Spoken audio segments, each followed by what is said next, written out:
You straight up cuckooed that dude, bro. Oh my God. You've got all your Charger gear on because Feeling fresh as hell. Well, you guys better enjoy it. The fans loved it. You have to love what you're seeing on tape if you're a Chargers fan, especially for the future with Justin Herbert. On the move and throws and touchdown. Do this together. Players, coaches, staff, fans, together we can create something truly special. Stay tuned for some good content.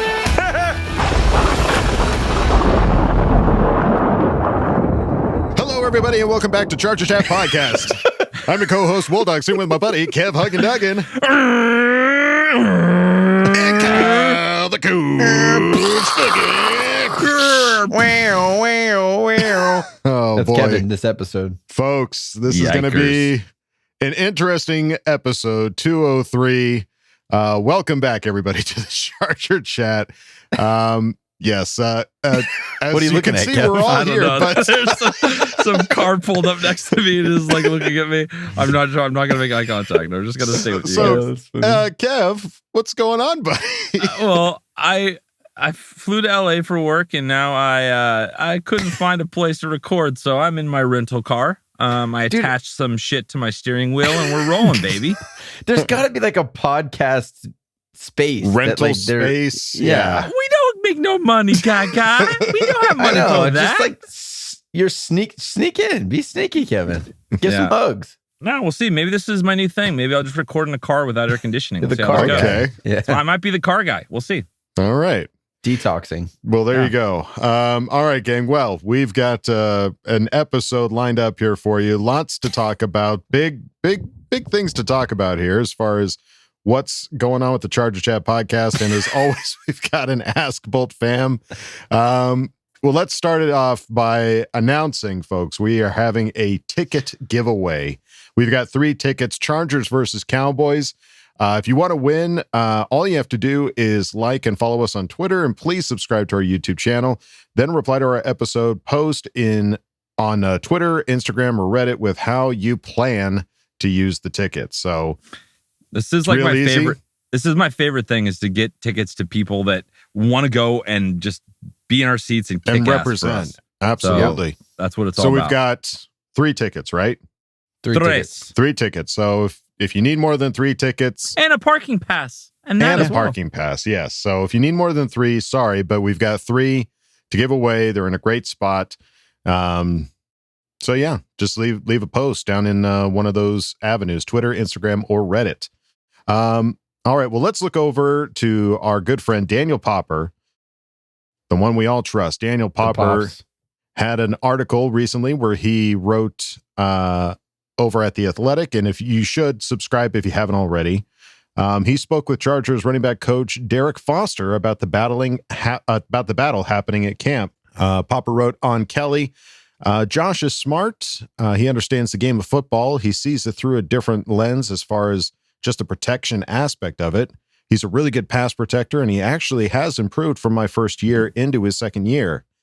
On Roundtree, he said he's a mass. He's big. He's a big body. His lowers are so thick and strong. His lowers. Do you think he means his legs?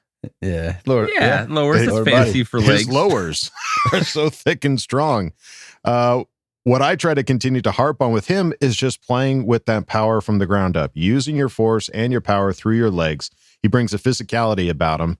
And then on Spiller, he said he's the mold of both of them put together because he has size, he has good speed, and then he has soft hands. This guy can run routes out of the backfield. We've seen that. He's been able to display that side of it. Obviously, we haven't been live, but he's had some pretty good runs that look really good so far. And then he also added about Spiller. Spiller has shown some want to in pass protection. Foster brought an example up from one-on-ones earlier this week. On Monday, Spiller lost a rep badly to Kyle Van Noy. The next day, he asked to face Van Noy again, telling Foster, I want to prove that I can protect. This sounds like what Kyle did in high school against Van Noy. He was like, give me Van Noy. Let's go. Give me the Noy. Sounds like Vanoy did the opposite. He's like, give me the rookie. I'm going to welcome him to the NFL. Yeah. Hold on. Yep, that's a helicopter. Continue. You're good. Great. It's going to be one of those episodes, folks. But Bear with us. Bear with us. The helicopter. There's a man in a car recording a podcast. A man in a car down by the river. Keep it down out there. All right. Well, this is great to hear. Obviously, the RB2 position is open. There's no solid pick for who's going to be that.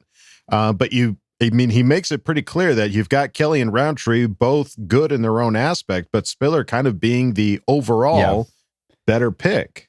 It sounds like, based on his comments alone, Spiller's a 2. And you say, oh, he's a smart guy. That I'm sorry, but that's not like, yeah, this guy's got the spot sealed up. To me, like you're digging for something to say about someone when you say, yeah, he's a smart guy. He knows the game. Yeah, he's good looking. Yeah, exactly. Like you're trying to search for something to say positively about the guy. Right. Based on those comments alone, Larry, the Mass Roundtree is your 3 and Isaiah Spiller's the 2. Yeah. Yeah, well, it's just the idea of like he's like, well, I have one guy that does these 2 things. Both. Okay, well, I'll take that guy. Right. That's pretty simple. Pretty simple if you lay it out like that. You know what I mean? Well, yeah, you got to have guys in the field that can do more than one thing, so you're not predictable. Mm-hmm. If you bring Larry Roundtree in, you go, this is what they're going to do. Mm-hmm. You bring Josh Kelly in, you can be like, all right, this is what they're going to do. If you bring Spiller or Eckler on that could do both, you're just kept on your toes. You can't plan packages around those guys because they can do both things so well. Yeah, and he takes up less space in the toolbox. You can basically take one of those other guys out and fill in another spot that we might need a little bit more depth on. So, and the other thing too is pass blocking so big for these running backs because Austin's going to get a lot of those reps. So when they get in there, our biggest value right now is Justin Herbert, and you got to protect him. So if you're willing to step up and get better every day, we just need you to be amazing at pass blocking. He did get embarrassed pretty bad by Kyle. Yeah, it was pretty rough. Kyle it was just pretty rough. Straight threw him backwards and ran over him towards the quarterback. Big old hello. But that's cool to hear him go like, no, I want him again. I want to prove that, like, to myself, to you, that I can do this. Yeah. That's what you want to see. Yeah. Especially in a rookie. And then a new article from Chargers.com. Shawne Merriman, face we all know and love, plays coach for a day, works with Bosa and Mack at Chargers training camp. This was by Eric Smith, who wrote, Merriman was on the practice field as a coach Saturday, spending the day shadowing Chargers outside linebackers coach Giff Smith. Merriman said, we've been talking about it for 2 years. We set a date that I was going to come out. For me, it's just awesome. Smelling the fresh cut grass. I think that every year since I retired around this time is when you get that itch when the season starts back up. Giff Smith said, we stayed in contact and he's a great guy. I wanted to get him out here with Joey, Khalil, and also the young guys to talk to them. Just little technique stuff about pad level, hand placement, kind of what you see off the sets. You see, Shawne was such a dominant player. He was physically gifted, but a smart player too. All the best. They have knowledge. Even if it's similar to what I'm saying, it comes across a little different coming from an all-pro.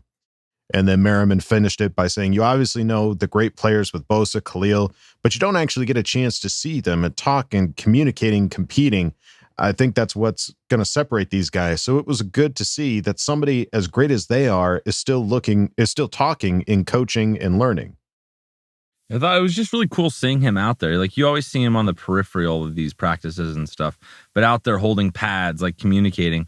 I'm just curious what like techniques and stuff were used back then that aren't as used much now, or the kind of development of these players and how different it is. It's just kind of cool to see the 3 of them standing around talking, because that's like the old school, let's get after him, because he was a monster for us for a long time. He had some amazing seasons, and then you see these 2 other monsters that we have. So it's kind of exciting.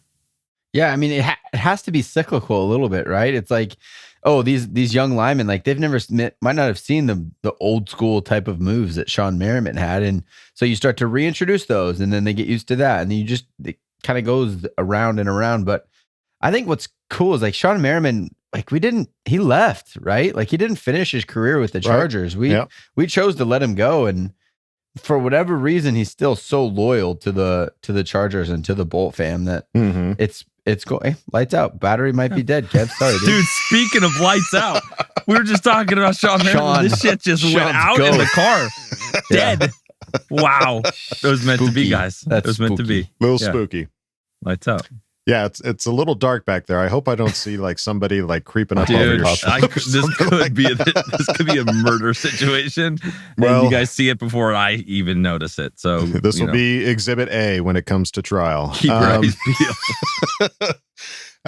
Yeah, it's awesome to see Merriman be a part of this. He's obviously been very still connected with the Chargers, at least on a fan level. So to actually see him get connected on the team level and not just like, yeah, I love the Chargers, they're great, but actually going out there and interacting with these guys like that, that's a whole nother level of commitment. So you love to see it. And yeah, great for Bosa and Mac to actually connect with him. And just like you said, it's like, it's different coming from an all-pro guy. Like you can, I mean, you can hear from a coach, and I don't know if that's an experience that you've dealt with, Kyle, but like, having somebody who's like, yes, I have been a part of this. I've been there. Like, who was I'm trying to remember his name, Meeks. When you had Meeks out there, it was a different, because if you're like, hey man, this is a guy who's been there. So listen to him. And that's what Staley said too. Staley talked about in the interview that he had with Brandon Marshall and Pac-Man Jones, like the idea of having guys back around that have played it and you have a different level of respect for someone that's been there, done that. Mm-hmm. You can't just go out there and say, and you've never done it before. You're kind of that, I don't know. It brings to mind the Dolphins head coach, that goofy goober that's never seen the football field before. Goober, yeah. He is like, pretty goofy, yeah. You got to look at that guy and be like, dude, I don't care what you have to say. Like, go get in the box, go get in the booth, tell me what play to run, fine. But like, you've never been here and done this. And I do think that there's a level of respect that those guys coming back get for sure. It's like a fraternity. It's like someone being in the NFL is a fraternity. So it's one of your brothers that comes out and giving you tips. It's a cool thing. Also, speaking of Meeks, Quentin Meeks just got picked up by the Saints. So saw that, yeah. He played in the USFL, obviously well enough to get picked up. So hoping that he sticks on around there. Pulling for you, Meeks. Absolutely. Yeah, as long as he's not on a division rival, we're rooting for you. Yep. All right. Well, speaking of division rival, looking at the AFC West related news, Adam Tyker tweeted out, Chiefs practice is over for the day. Sloppy at times on offense. False start penalties on 3 straight plays led Andy Reid to throw Pat Mahomes and the others starters off the field in the middle of a team period. Don't recall seeing that before. I just like the idea of him throwing Pat Mahomes, just like picking him up and throwing him into the stands or something like that. Yeah. It's you don't want to hear that kind of stuff, but honestly, I do. Yeah, you do. I want to hear that all night long, all day. Hell yeah. That's not somebody getting hurt. That's just them playing bad and their coach getting mad. That's awesome. Yeah. Hell yes. Take some of those. Dysfunctional. Yeah. First, week 2, keep those coming. We'll take those all day long, baby. Yeah. We're not a house divided. We're not rooting for people to get hurt or anything like that. But if you guys just can't get it together and you get so mad that your coach gets pissed off, we're okay with that. We vote good for with that. sloppy practices. We will vote for sloppy. Yeah. Yep. We're good to hear that. And then looking over at the Broncos for their training camp, this comes from James Marilat, editor of DenverFan.com. If given a dose of truth serum, anyone who has watched the Broncos at training camp this year would probably admit something few will voluntarily utter out loud. Russell Wilson has been underwhelming. That's right. That's right. That's right. Yeah, camp's that weird thing where you're just, you can't really tell what's going on. We don't have really live bullets flying around. But it's also, I feel like Russell Wilson's a little bit of a gamer, like he's got that like, there's something about him that when you put him in a game under the lights, like it's real football. He has a switch that he can flip it on. Yeah. I'm not going to say Russell Wilson's lost it and he's not going to be any good. I think he just knows, like we heard from Austin Eckler, like this is a marathon. This isn't a sprint. I don't need to come out of the gates giving you everything I got. Right. I need to peak when the playoffs. And I think that may be a part to play with. I'm not going to sit here and say I'm not worried about Russell Wilson. I think he's still going to have a good season. No, I mean, we're going to have but them being those Bronco fans being underwhelmed by him, I'll take some of those tears. Yeah, I like salty fans. I like salty tears. I mean, every bit of news that comes prior to the season starting, outside of both with the good and the bad, the absolute praises and the, oh my God, what is happening to this team business? You always got to take that with a grain of salt just because the season hasn't started yet. It's not until these guys start playing games that you can actually tell what's going to happen. But I don't hate hearing it. I'll say that. I don't hate hearing it. And I do like to hear how smoothly our shit's running and how good our guys look and all that shit. That's wonderful. Keeping our shit smooth and regular. And you got to love smooth when it's smooth, dude. Give me that skippy smooth. That's right. Nobody likes the crunchy. No, we take our fiber supplements as we should. Yes. Keep it clean. Keeping it clean. Now looking over to our good friend Mario Lopez. Mario Lopez, well-known Charger fan, a.k.a. Slater from Saved by the Bell. My man. Was recently at Barstool Sports and was asked, who is the worst group of fans? Correct answer. And his answer was perfect. Who is the worst group of fans? Raider fans are the worst group of fans. It's because I'm a Charger fan out there. That's some West Coast stuff right there. Anytime there's a Raider fan, Raiders had to move out of LA because they were bringing down the real estate price. And the crime was getting too high. So that's why they're in Vegas now. No love for the Raiders. I love him. I will say... Best answer, yes. I got on a shuttle today after the airport, and I got on, and there was a guy in the back wearing a Raiders hat. He had his sunglasses on. Pretty late in the day, didn't really need to be on. But the vibes I was getting from him made me kind of want to move a little further away down the bus. Just the energy was like, don't look at me. I almost wanted to pull out my Charger hat and put it on. It was in my backpack. You should have. Yeah, I should have.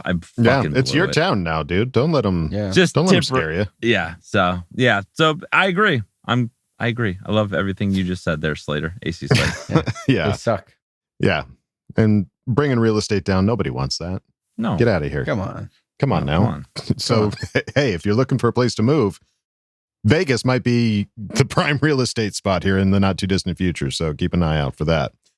Well, if you're worried about real estate prices going down, I would not recommend going to chargerchat.com because it's not going to help you one bit. But if you do go to chargerchat.com, we've got a member section on our page where you can chat it up with other Charger Chatteteers, ask questions, and Ask Boltfam. We've got t-shirts, hoodies, and stickers that you can purchase as well if you felt inclined to do so. It really does help us out. So check it out, chargerchat.com. And if you're watching this on YouTube, we would really appreciate a subscribe. It really does help us out a lot. I know for some people, it's just like, why should I subscribe? I watched you. Isn't that enough? It is, and we really do appreciate it. But a subscribe really does go a long way as well. So if you feel little click, it's just a little click. I'm not asking for a big click, just a little one, just a little right there. See, it's and just that easy. All that might happen is you get more Charger content on your feed. Exactly, which is a good thing. Exactly. Algorithms. You get notified when I'm sitting in car with a fan, so I don't melt. You'll get that on your phone. So you got that going for you. So yeah, if you could subscribe, we'd love it. We really appreciate it. All right, gang. Well, now it's time to go on to the next segment. Now, this is a new segment, right? Yep. This is the inaugural event. All right. Segment. All right. Well, let's go. Cut the ribbon. Cut the ribbon. Smash the champagne bottle. It's time to go to the Bolt Beat. Welcome to the first edition of the Bolt Beat on the Charger Chat podcast.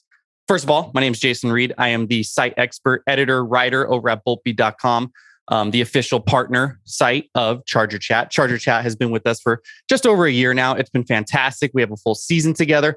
I'm sure all of you know this, you loyal Charger Chat listeners, and you're probably familiar with me. I've popped on the podcast a few times, including last week. We kind of introed this segment, so I'm really excited.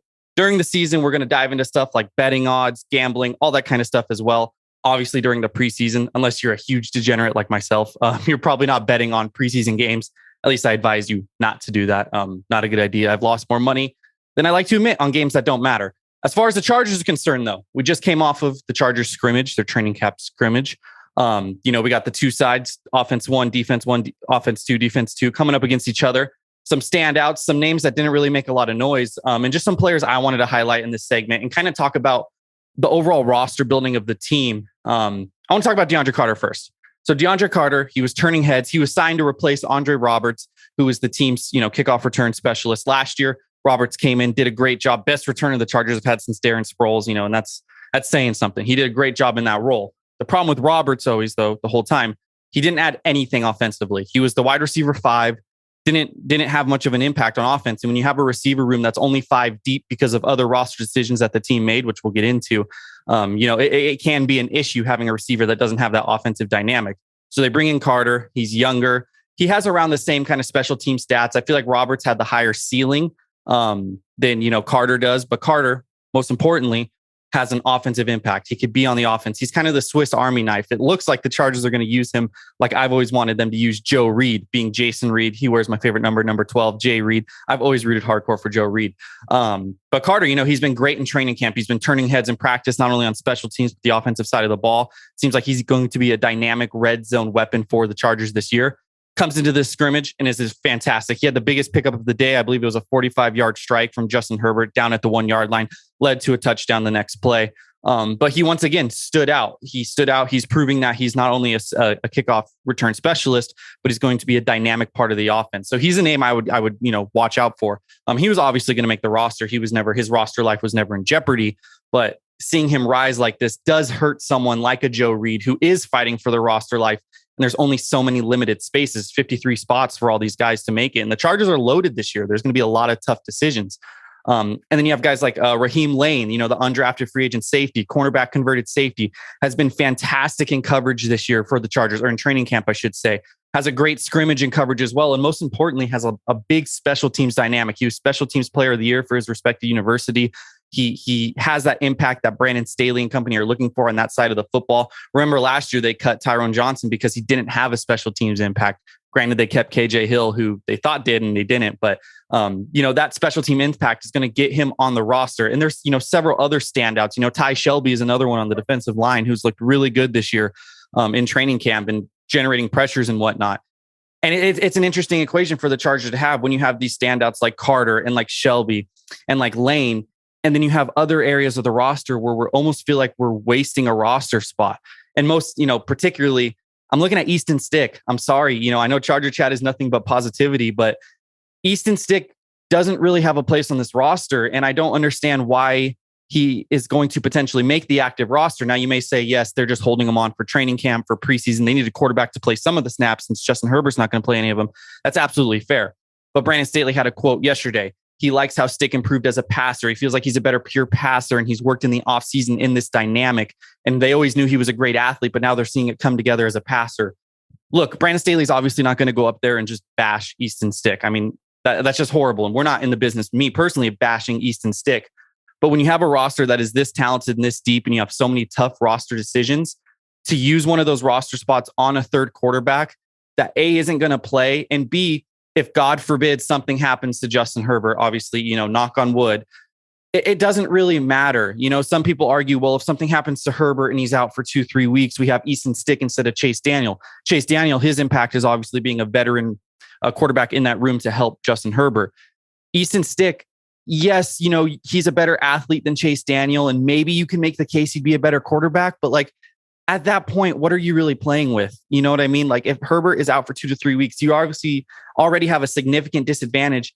And Easton Stick, I just don't see it. I don't see him being that guy, that could, like a Tyler Huntley, that can come in and win 2 to 3 ball games. Look, I just don't think he should make the roster. Put him on the practice squad. And if someone else claims him, someone else claims him. There's so many of these replacement level quarterbacks in the league on practice squads on the back end of rosters that if push comes to shove and something horrible happens, the Chargers have options. And Easton Stick, I even feel like he's not really much better of an option than anyone else the team could get. So it's nothing against Stick. It's nothing against anything, really. It's just the Chargers need to maximize these roster spots. And I think that is what we should be paying close attention to as training camp and preseason rolls around, is how do they get to those 53 men, and what are they going to be valuing in certain areas? Is it special teams? Is it the depth in the secondary and having versatility, which is something we know Brandon Staley loves? Offensively, how many offensive linemen do they want to carry? With the tight end position and Parham and McKitty not playing right now, it's opened up opportunities for Camp Moyer and other guys, Sage Surratt, to kind of shine and show what they could do on this offense. So there's a lot of names right now that are playing great. Heck, Mark Webb in the safety room is another safety who's playing great. And it's just interesting. It's going to be interesting to see how they narrow down this roster, because in previous years, there was almost obvious inclusions and exclusions. Whereas this year, it feels like no matter what decision they make, they're going to be cutting a really talented player. I just hope they don't cut a really talented player in favor of Easton Stick. All right. Well, coming out of the gates swinging, Mr. Reed. Love it. That was great. Yeah. I mean, obviously, really good, a topic of conversation we've had before about keeping Easton Stick on. We love the guy. The guy being around for as long as he has is actually kind of surprising considering when we drafted Justin Herbert to now. Yeah, sure. And having somebody like Chase Daniel sitting behind Justin Herbert. So, yeah, I think this is the year that really what are the benefits of holding on to Stick as opposed to just picking up another quarterback that's going to be out there waiting for a spot to play with any team. And who's to say he doesn't make it to the practice squad? There's just so many guys. There's so many talented guys that it's going to be. I wish this was our year with Hard Knocks and like right? like that's what I wish this was that year because it'd be really fun. But there's going to be so many hard decisions coming up, and it's like, do we have the extra guy, or do we have like, oh shit, we can get this guy in and play him a good amount during the season? Yeah. You know what I mean? It's just you just can't like the need that you have at so many positions and the depth possibilities. If you're going to carry an extra DB just to carry one, okay, maybe you go with the quarterback for whatever reason that they believe. But we're not just sticking a guy on there. These guys are having big impacts in training camp and look like they could be serious contributors on the special teams. Yeah. I don't, if we get down to third string quarterback, I'm not expecting anything out of this season. Like Exactly. I couldn't care less. Just carry two, even if I'm not even gonna say it. If you have to, just go Wildcat. Put Austin back there at quarterback and let him just run the ball. Yeah. But we're screwed. I'm sorry, we're screwed. Right. If something happens to Justin, I want to do an enormous knock on wood right now. Yes. Thank you. but I'm just saying, if we get to the third string quarterback, who gives? Who cares? Like, whatever. It doesn't matter. Right. Yeah. But if you have that guy that you need as that special teamer that's going to allow another guy to have a little bit more rest for defense or a little bit less time on whatever it might be, whatever those dimensions look like, or have that matchup for that 1 week that you need a W and this guy that you now have on your bench is a better matchup, you take that. Easton Stick, I love you, dude. Like, I don't even know you really. I've seen you play a couple preseason I don't know games, you, but I love you. And That's right. You're a Charger. You've been a Charger your whole career, but I think it's honestly for him, it would be better for him that we just say, you're good. Go find another team that'll give you some reps because Justin Herbert's the guy for the next 15, 20 years. So 100%. Yeah. Yeah, for sure. Well, again, Jason, thank you for giving a very insightful look into what's been going on at training camp. Those are the kind of things that you can expect to see for the Bolt Beat. So far, we're off to a great start. Can't wait for the next one. Thanks, Jason. Let's go on to the next segment. It is Fan Focus. Let's see who we got. All right, guys, we're back with another Fan Focus, and we are super excited to have the one and only Fred from Rialto. What is going on, Fred? Nothing much, man. Excited to be on the podcast. Glad that you guys could have me. Oh, we're excited, man. I feel like I know you. I see you in all the Die Hard Bolt Club stuff all over, all the fun tailgating moments. You're always there, so I feel like I know you well. Oh, yeah, man. I try not to be crazy, but I'm like Dr. Jekyll and Mr. Hyde. You know, once I'm around other Charger fans, just the other side of me takes over, sober or drunk. I'm just out there, man. It's just all about the good vibe. I love it. I love it. I can tell that through the videos I've seen. So I want to learn more about you, man. How did you become a Charger fan? So what a lot of people don't know is, I was almost a Buccaneers fan. So my best friend, he's a diehard Cowboys fan. I've known him for like 16, 17 years. I want to say back in 2004, 2005, he hands me this game of Madden. He's like, I need you to get into football, find a team. So I know nothing of football. So I'm sitting here like playing on rookie, and I've gone through about 20 teams trying to figure out how to learn how to play this game. And I come across the Buccaneers. And I think at the time, the running back was, I want to say Barber or I can't remember, but I was running really well with them. So I won a couple of games. I was like, cool, I'm going to try one more team. And if I don't like that other team, I'm a Buccaneers fan. So the next team after I random selected ended up being the Chargers. So it's right when Breeze went down. So I have Rivers, I have Keenan McCardell, I have LT, and Malamaniuna, Gates, all of them. So I'm passing the ball, which is something I absolutely sucked at when it came to Madden. So I'm passing the ball. I'm running with LT. I have Lorenzo Neal right there. I'm scoring like 30, 40 points a game. So I'm like, cool. I like this team. So I think that was the season 2 where they went 14-2, and I ended up watching mid-season. So I'm like, from now on, this is my team. And just from then on, man, I just fell in love with the Chargers. And I think what makes me most passionate about it is like, I found it on my own. Like I just family, so I was born and raised into it. But knowing nothing of football, my best friend gives me a video game, and like just something like ignited inside me. Like I felt like Goku when he first went Super Saiyan. I'm like, man, I love this team. So ever since then, it's just been Chargers, Chargers, Chargers. I'll never shut up about them. People just know that you see Fred, Chargers automatic. I love it, dude. I love your excitement. I love your energy. It's the same for me, man. It's like people get tired of hearing me talk about it. My wife she's a Charger fan, but she's tired of hearing me talk about the Chargers. Like I get it. We're like, there's a certain group of us that are meant, like if we were in the same room together, probably talk Chargers for like 24 hours straight. Oh, for sure. So speaking of, Chargers, you just went to training camp very recently, right? So this past Saturday. Tell us about your experience. It looked like we showed out as a fan base. What was your experience like at training camp? So this one was different because I actually took my kids. This is the first time they've like experienced like any kind of Charger like event outside of like a couple of watch parties I take them to or just watching football here.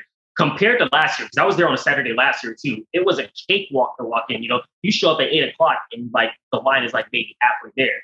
I get there around, I want to say 7:30. It literally looks like it's a Black Friday camp out sale. It's insane with how many people are just lined up. It's like you have to walk half a mile to get to the back of the line. So to just see that is amazing because like we have this no fans narrative and like the diehard faithful know like we have fans. Like we know about the move and how that kind of hurt the fan base. But like obviously Herbert plays a factor into that. But just to see just troves of people, like it looked like we're going to battle in the movie 300. Like it was just insane. So just to see the fans in general before we even get inside was just like my kids were like, wow, they're like, Dad, like this is crazy. I was like, this is nothing compared to the games. So then getting inside training camp, like you got to get in there and get your seats first because we sat in the front row. So by 10 to 15 minutes later, just the stand filling up and it's just insane. It's like, it's a greenhouse of just heat of people. So I just love that everybody is so excited about this team again. Like, I don't think there's been this much hype around the team since the 2005-2006 season. So just to see, and we have all these new players, we have all this new talent, and like people feel it like this team is special. So I'm just sitting there, like my kids are just like, I'm like a kid in the candy store. I'm like, hey kids, there's Forrest Merrill. Hey kids, you don't see Justin Herbert. He's gonna be the tallest one out there. Number 52, that's Matt. There's Joey Bosa. There's Keenan Allen. There's Josh Palmer. There's Isaiah Spiller. So just to be that excited about training camp, I'm like, that's just nothing compared to like, actually, it's just, we're watching them practice. So just to have people that excited about a practice, that passionate about this team, just, it burns different, and that's just to see it that crowded compared to last year, it just lets you know, like this team is trending in the right direction. For sure. Well, last year, first home game against the Cowboys, we showed up okay. We were all at that game. We showed up okay. What do you think week 1 against the Raiders is going to be like after you just saw that at training camp? It's going to be a war, man, especially like after the Chargers dropped their little anime video and we had the family trust, respect, and we had all these jabs at the Raiders, and especially losing to them in week 18. Yeah. So they're still holding on to that. Like I always see that Derek Carr little timeout gift. They're holding on to that like their old Super Bowl win. So we have to show out. And I'm honestly, I'm not worried about it. Like Charger fans are ready. We're as hungry as the team. Like we know this is our state. We're not going to let you take it over. It's going to be just like week 4. They're going to come in loud, but they're going to leave quiet. Like Charger people know we're gonna have all kinds of little Derek Carr like crying memes and all that stuff like that. Boltfam is gonna show up. I'm not afraid. We're ready to go to war, man. And the fan base, they're hungry for it. They are hungry for it. So I think me being realistically, I'm gonna say 70-30 Charger fans. I love it. I'm praying for that. We'll be there week 1. I hope to meet you in Thunder Alley and actually make it official. Dude, you'll see me. I'm always riding on somebody's shoulders. Like I'm about 5 foot generously, so I'm gonna be sitting on somebody's shoulders at some point. It's like a tailgate tradition. I love it. I love it, dude. So cool. So yeah. So let's get you out of here on this. What are you? There's so many things to be excited about, right? There's so many different aspects of this team. What's the one thing, like one of the biggest improvements from last year moving into this year you think the team, is going to have, and which of those do you think is the most exciting for you? So there's obviously 3 main ones, that everybody's looking at. We're looking at the offensive line. We're looking at who's going to fill the right tackle position. But what I'm like more focused on is who's going to be that complementary back to Eckler.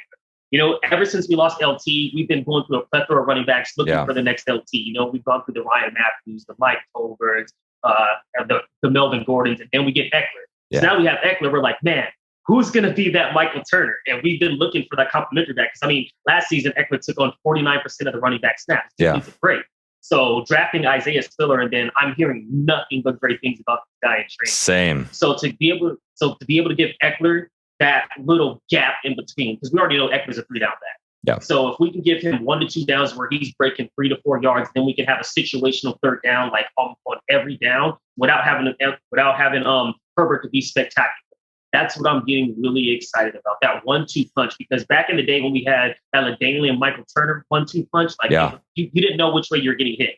And we have the O-line to produce the holes. We have the O-line. We have the talent. We have the running back talent. So I'm really excited for that running back 2 spot. Like we still have Roundtree in the mix there, but if I had to make the depth chart my way, it's gonna go Eckler, Spiller, Roundtree.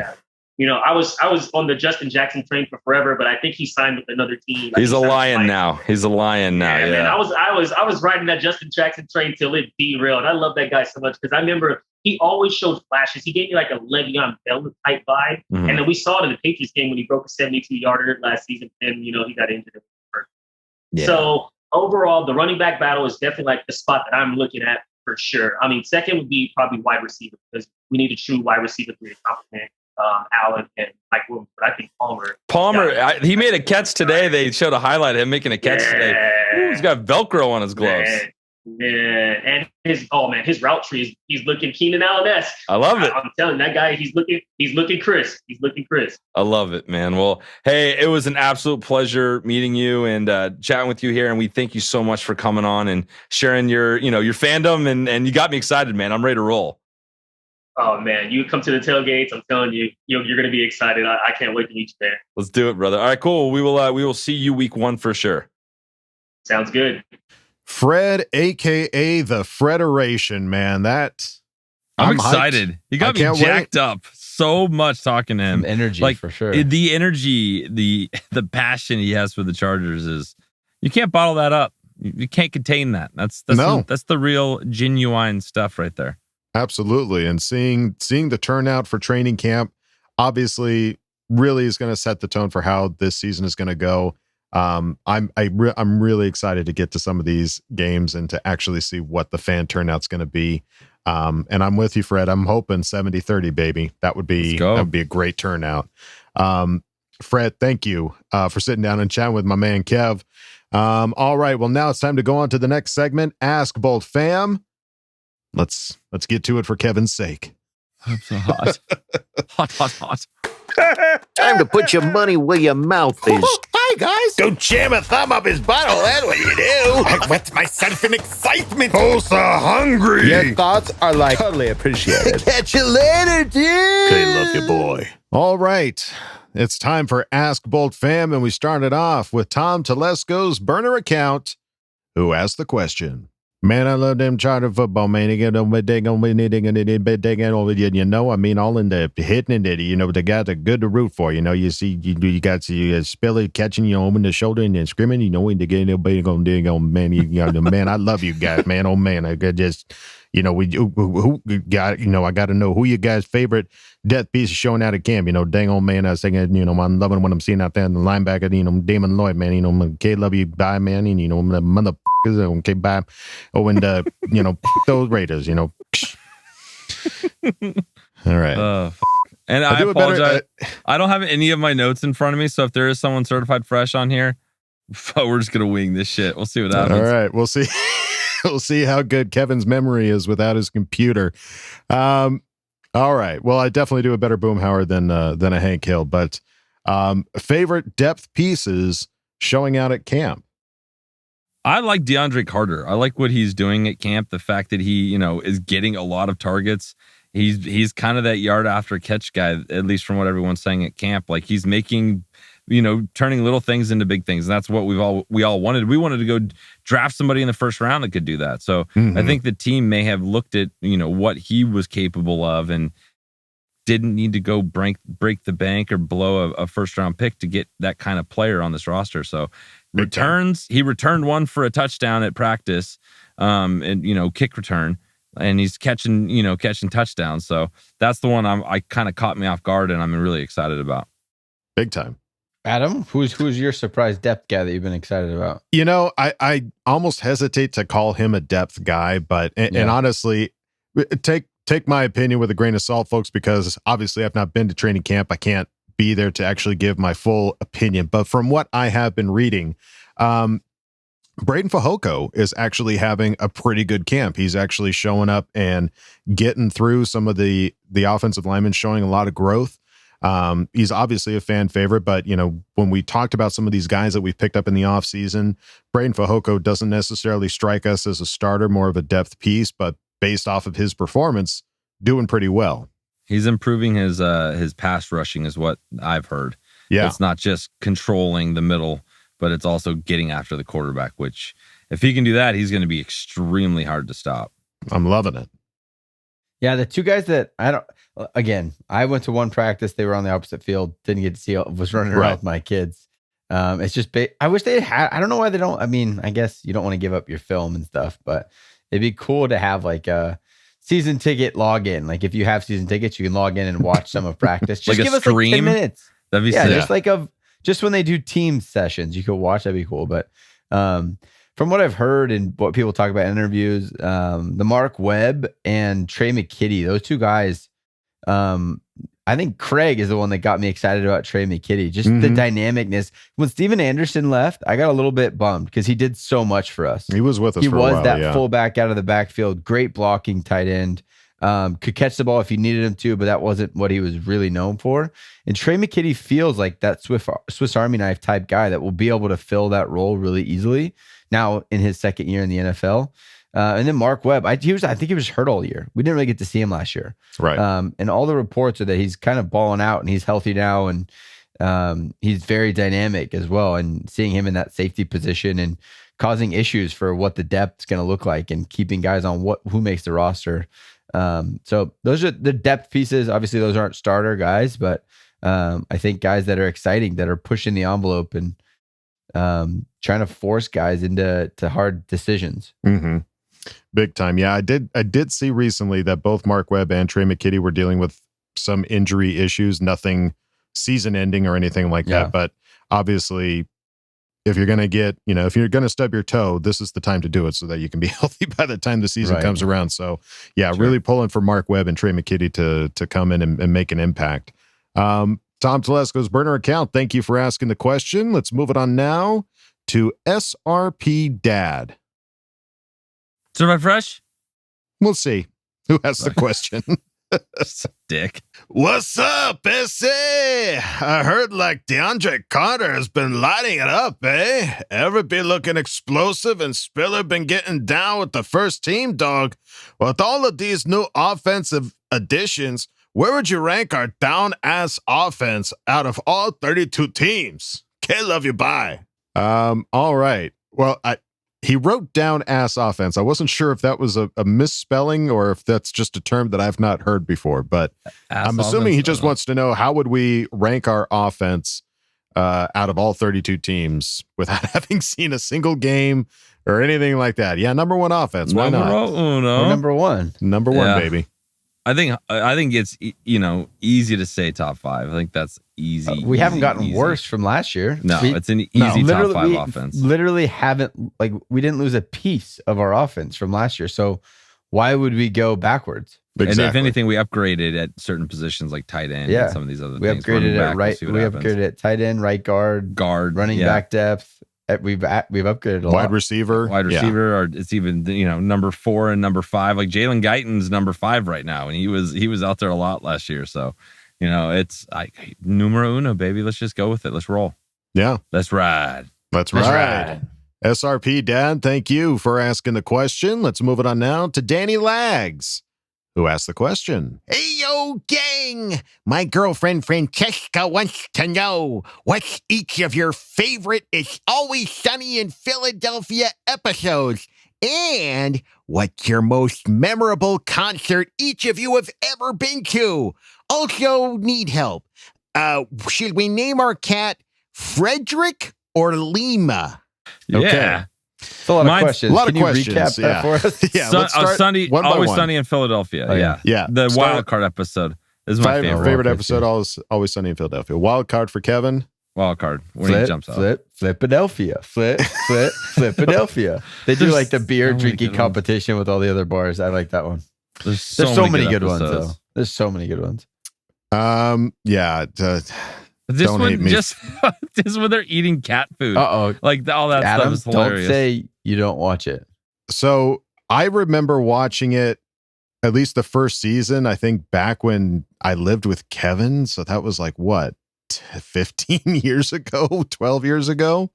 Yeah, beginning of. It's been a Always long Sunny. time. And I Speak haven't, carefully, Persian. and I haven't watched it since. So Well, he's obviously- moving out to Missouri in a couple weeks. We'll fix that real All right, quick, guys. we'll get Sorry him. I need that to- Adam let us all down. I know. I'm sorry. There's a lot blew of it. content in the world, There's and a I'm lot of sorry I content didn't to watch the consume. one show Put it that at the he top of asked the the list. question for. It's okay. Put it at the top of the to watch it. All right. Most memorable concert each of you have ever been to?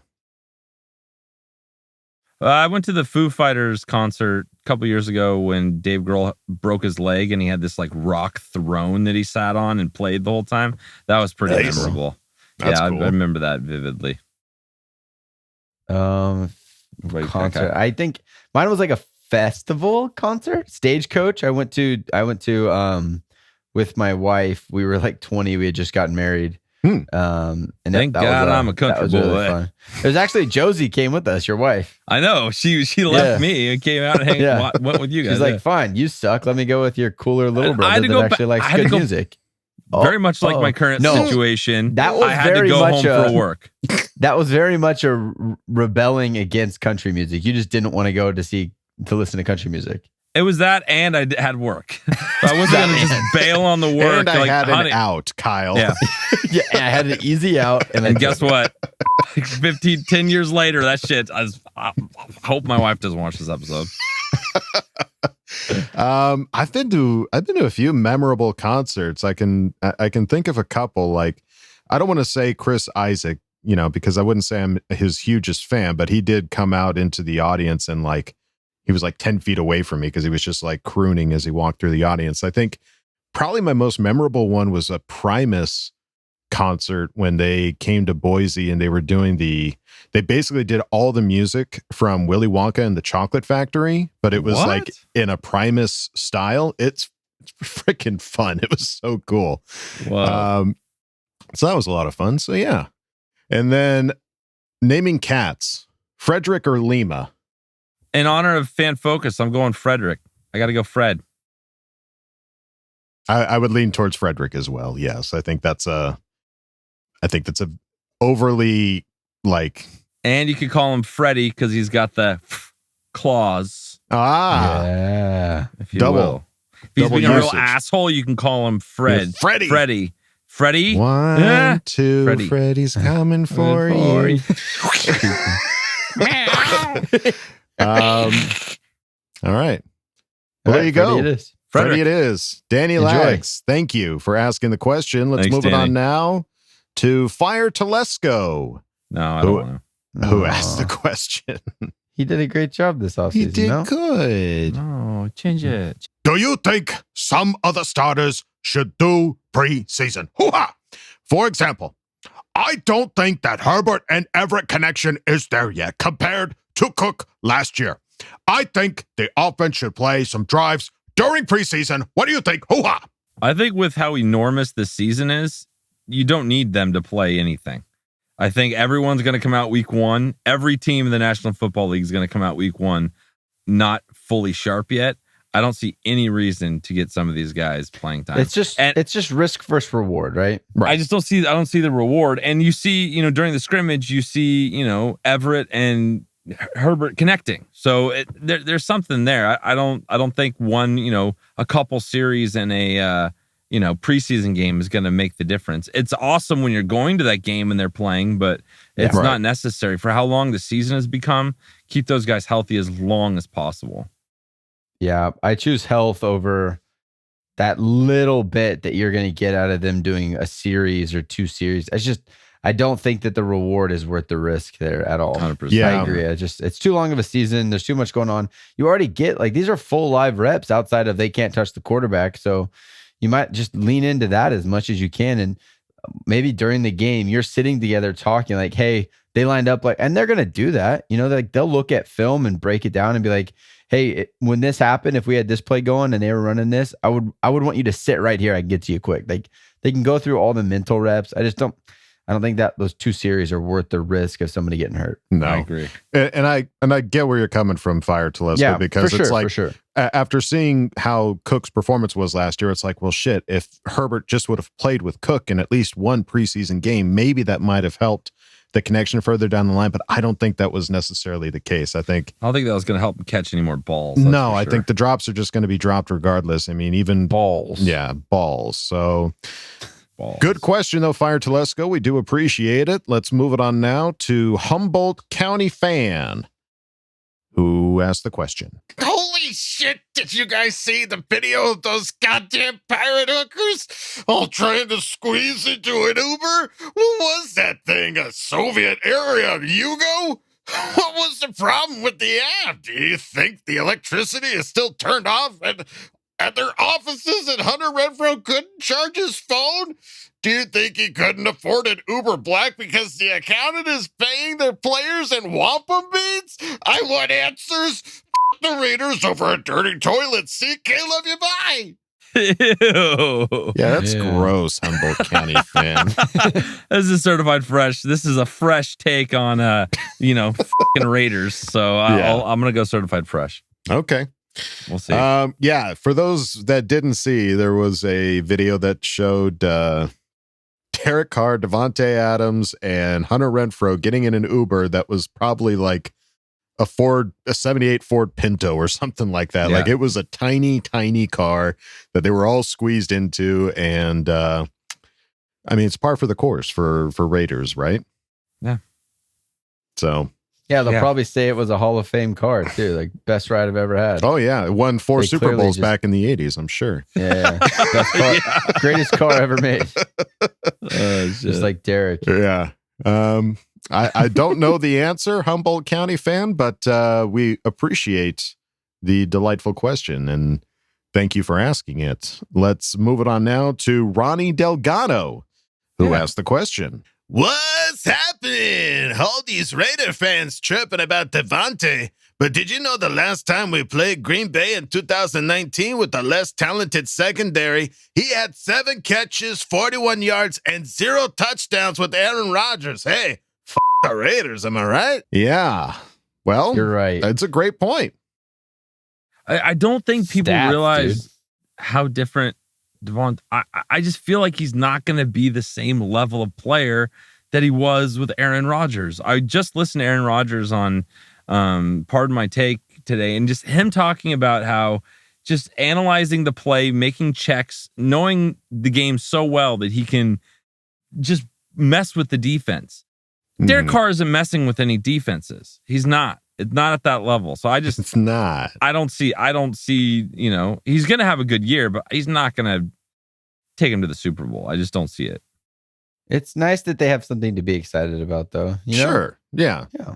They can be excited about it. And it's definitely every team in the NFL right now is excited. Like every fan base, everyone's 0-0. It's just wide receivers are important, absolutely. But if you got Derek Carr throwing you the ball, it just doesn't matter who you are. Right. It doesn't matter. Yeah, it'll help them out for sure, but it's really not going to be like the difference between Super Bowl contenders and not. And did you guys hear that Skip Bayless said that he likes Derek Carr more than Justin Herbert? He's high. Yeah, that guy's.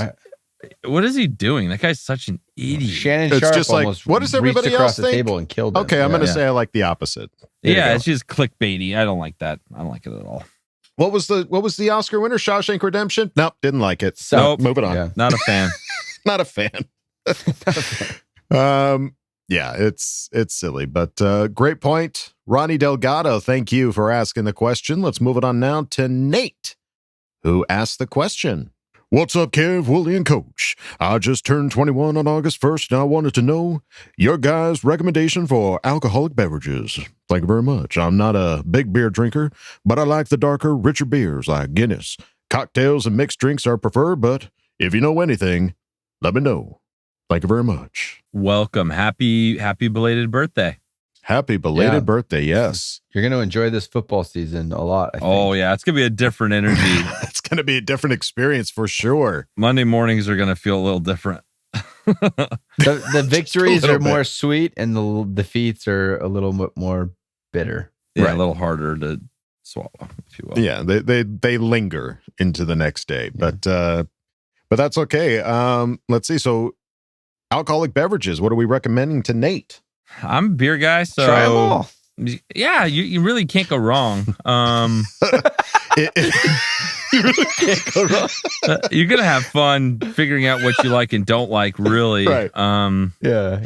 If you're The a fan world is of your the, oyster. yeah, if you're a fan of the darker, richer beers like Guinness, personally, I know everybody's going to roll their eyes when I say Peanut it, but butter. personally, Smirnoff Ice. specifically, Mike's hard to eliminate.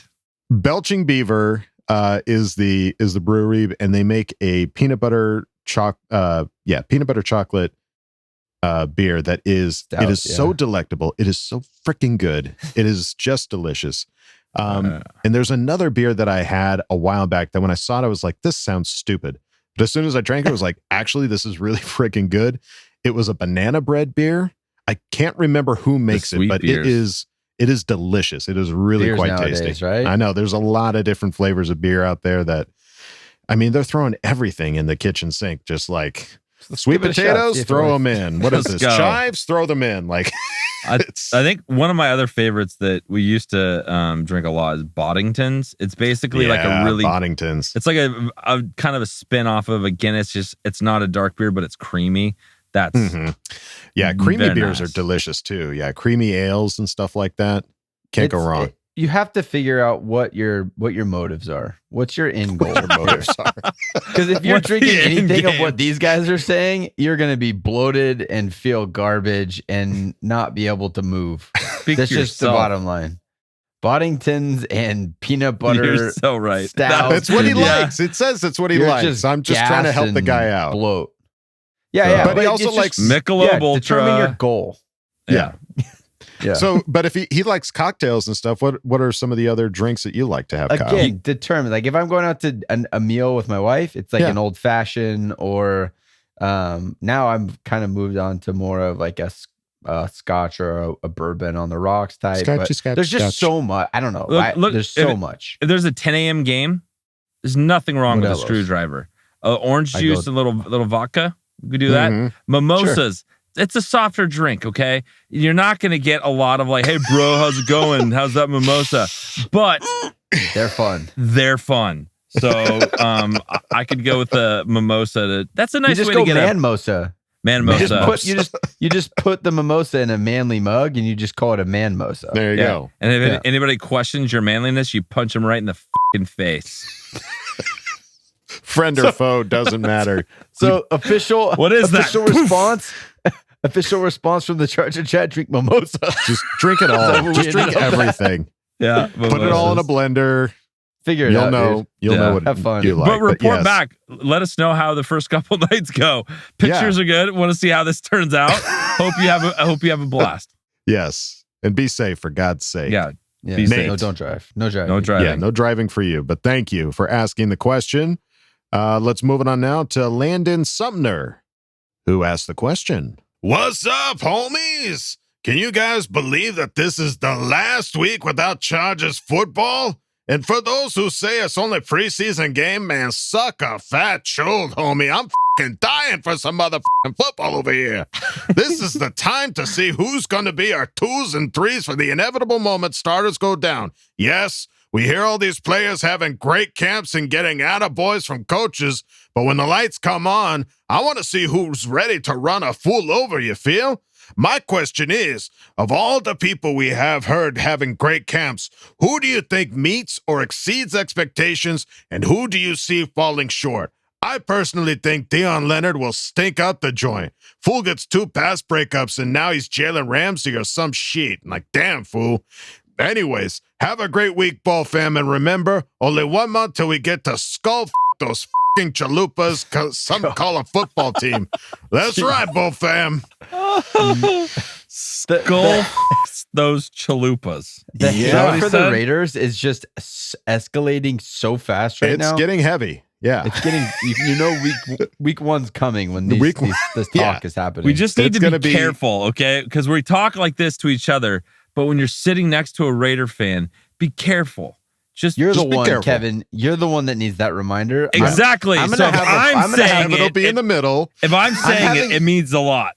Okay? I'm having a hard and fast rule week 1 when we're at the game. If you start some stuff, I'm just walking away instantly. I'm leaving. I'm not jeopardizing myself, my job, my family. You're on your own, pal.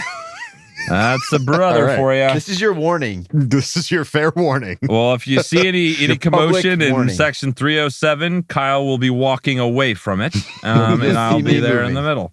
No, I don't plan on getting in any fights whatsoever. I will verbally joust with a few people, but I'm not going to.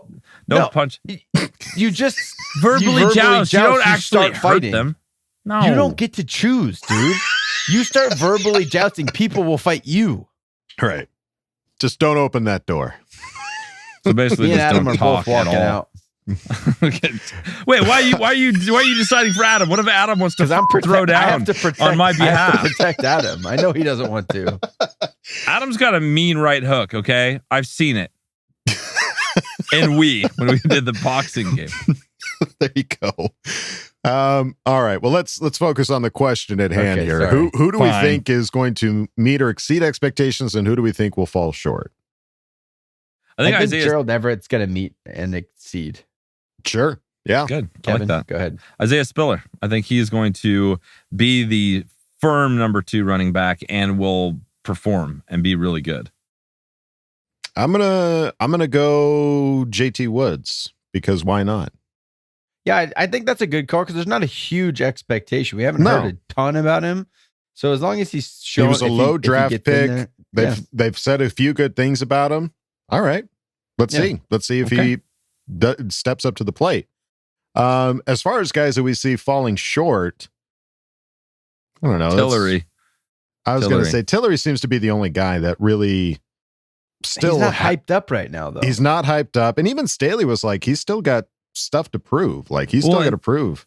The other one that's interesting is the Michael Davis, man. He's running with the 2s right now. He's not a starting, Callahan's stepped in for him. He's not on the field when we go out to play. So I think that's an interesting turn of events and maybe his kind of playing style and what he's capable of in Staley's defense. I think that'll be interesting to look at and see actually how he's involved this season. I think it speaks so much to Asante Samuel, right? I think getting drafted, everyone assumed he was a nickel corner. He was only going to be able to play in the slot. J.C. Jackson is obviously your number 1 corner. But then the other outside guy, it's crazy that Asante's done that well, even with an injured rookie season, that they see him as the outside corner to start over a guy that was our cornerback 1 most of last year. Paid him a good amount of money. Yeah. We will see. We haven't seen a game yet. We're going to see our first preseason game this Saturday. But those are our thoughts. Landon Sumner, thank you for asking the question. Let's move it on now to a free. Who asked the question? Okay, fellas, look, I'm going to be honest with you. I don't have that great of a question this week, so I'm going to ask Wolldog, what other voices do you enjoy doing that you don't normally get asked to do? Also, bolt the f*** up. Okay, love you, bye. It's funny. Like, ever since we started doing voices for Ask Boltfam, I get people going, do Hank Hill, do, this celebrity. And it's like, I'm not an impressionist by any way, shape, or form, but I'm going to have fun with it. I'm definitely going to swing for the fences and see if I can knock it out of the park. 110%. So I think for me, like the voices I enjoy doing the most are when people are like, do an old man who just got kicked in the balls or something like that. Like that, like if you can describe the character, I am more into that than do this person that we all, know. But that being said, I mean, we always seem to have fun with like the crocodile hunter because he's always jamming a thumb up his butthole. We haven't done Pee Wee Herman in a while. I think that was like when we did one of the first Ask Bolt fans, and that was like the first voice you did, and I was like, holy shit, this is going to be awesome. So the thing with Pee Wee, I got the laugh down pretty good, but it's when it comes time to talking like him. It's what the fuck are you talking about? That was awesome. Sometimes it's good. Sometimes it's good. I mean, I don't know. I'm always going to be my own harshest critics, but just doing any voices is always fun. Anytime I can make Kevin laugh or Kyle laugh, that's always a win in my book. So those are the voices I tend to lean towards. But thank you, Afree, for asking the question. I really appreciate it. Let's move on now to Pink Unicorn, who asked the question. There have been 13 times in NFL history that a QB has thrown for over 5,000 yards. If Herbert is the only one to do it next year, Joe Lombardi will have had a hand in half of all 5K yard seasons. 2 with Herbert and 5 with Breeze. I think that would make him a lock for any available head coaching job next year. If that happens, which team's offense would you guys want to hire his replacement from? Please pick another team and not hire from within. As always, family, trust, respect. K loves you. Bye. That's a good. That's a good stat. Great and then a good stat. hypothetical. This might be one of those well-rounded questions that really lets us take flight. Let's see if it works. Wow, what a build-up. Take flight, huh?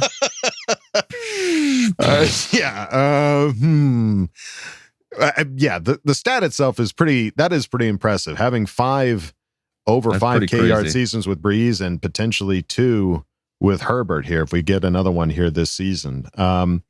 If that's the case, he'll definitely be looked at for a head coaching job. But as far as he was already interviewed. He already interviewed last season, and we were just like holding our breath, like, please don't go, please don't go, please don't go, please don't go. Hallelujah. So yeah, I don't want him to go anywhere. Yeah, don't want him to go anywhere. But if we had to pick another team for the OC position, so mean for Justin. I don't like any other teams. Me neither. I don't like him. I mean, I know that let's see, Buffalo had Brian Daboll, but he just went over to the New York Giants, if I remember correctly. I'll probably be available next year. He might be out there. I don't know if you've seen some of what's their quarterback's name again? Number 8. What's his name? Daniel Jones. Thank you. He had some throws at practice Danny that Dimes. people have been sharing. Yeah, that Danny look so Dimes. not good. Yeah. So not good. So we'll see. So I wouldn't necessarily say Brian Daboll, but whoever might be working with the Buffalo offensive this year, that might be somebody to look at. Trying to think of other offenses. They should put it in Justin's contract. Justin puts it in his contract that he has to keep Lombardi. Right. Because he wants to have the same coordinator for more than, let's get past 1 year. Let's try and get past 2 straight years with the same guy. Okay. Let's at least get him to the number 3, at least. Who was, I apologize. I'm really forgetting his name. Who was the quarterback like whisperer that we were talking about that like we were potentially wanting to either Pep be Hamilton? Pep Hamilton. Give me some pep. Put some pep in my back. step. Sure. Do a little peppy. Some familiarity in your with step. Justin. Yeah. That's a good call. Why not? There you go. There's a few options. A nameless guy and Pep Hamilton. That's what we're talking what about about. And Brian Daboll when he gets fired. Woldog, I'm surprised you didn't go with Kellen Moore. the Boise State grad. Yeah, I mean, I would like to see Kellen Moore. It's still baffling to me to see him on the sideline because he is such a young guy. I mean, he really only had a couple years in the league before going over to the coaching side. I would love to see Kellen Moore. Absolutely, bring him on over. I guess, yeah. Give me Kellen Moore. I'm all about it. I think the Cowboys, their woes are, I don't know if it's all play calling. I think they have bad juju in Dallas. There's just something going on there that's not meant to work. Yeah. Something with the Heat. I don't know. But hey, great question, Pink Unicorn. Thank you for asking the question. And thanks for the stat too. That's a great stat for Mr. Lombardi. All right. Well, we go out of Ask Bolt Fam with Boltville 714. Nice. Who asked the question? Greetings, CC gang. In I was. My question is, decided have you not on which games you will be attending this year? If you could attend any away games this season, which game would it be? And lastly, the pirate hookers and their bitch-ass QB in the dockside. Can't love you, bye. This is perfect. I knew it. This is perfect. So in the last 3 days, one of my best friends in the world, his name's Randy, he has tickets available for us. So where are we going, guys? What are we doing? Well, we're going to start Sunday off at the opening game. Yeah, Raiders. We will be at the Raider bang game. Those pirate hookers. Yeah. That's right. Jeez. And then what, 3-4 days later? 4 days. We will be in Kansas City. Oh boy, back to back. You guys ready for this? In 5 days, we're getting 2 Charger games. It's going to be insane. It's going to be so wild. I don't know. What do you mean you don't know? I don't know if we're going to survive. I don't know if we'll make it through. I know, and not just 2 games, 2 division rival games where we're going to be so stressed out. Yeah, dealing with division rival fans as well. Kyle might just walk out the stadium and we might not ever hear Kyle, from him I promise again. you, I won't embarrass you, okay? I'll be on my best behavior. Don't worry about me. Just have my back no matter what, but I'll try my best. Sober Just Kevin, have my back no matter what, but don't worry about me. Don't worry about me, but just have my back no matter what. Otherwise, sober Kevin and intoxicated Kevin are 2 different beasts. Those are 2 different beasts. And after we get out of Thunder Alley, we know which Kevin we're going to know which Kevin we're going to the game with.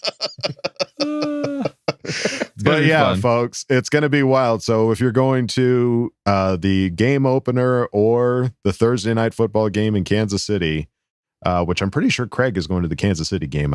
So we definitely got to meet up with Craig at the very least. But if you're going, let us know because we want to see you. We want pictures with you. We want to do the whole shebang.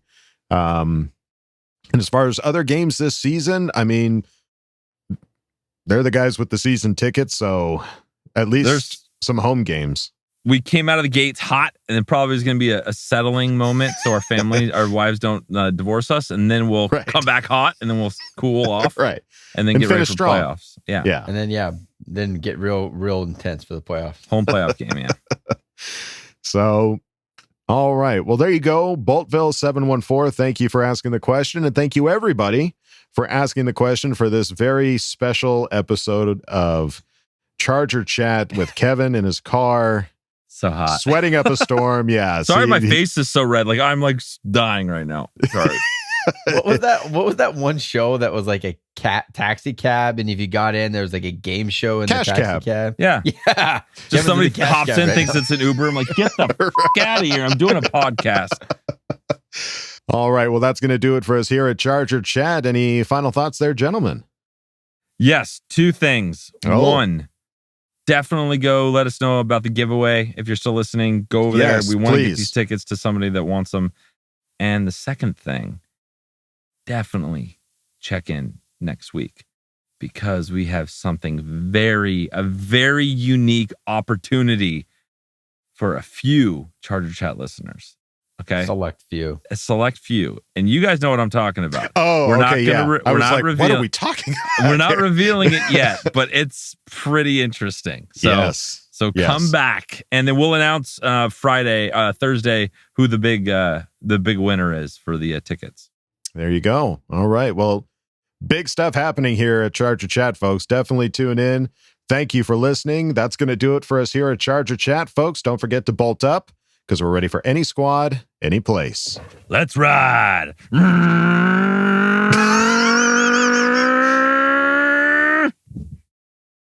Okay, love you, bye. Okay, love you, bye. And now, a word from our sponsors. Most beers start the same: grain, hops, yeast, and water. But why stop there? At Natedog Brewery, we understand every palate is unique.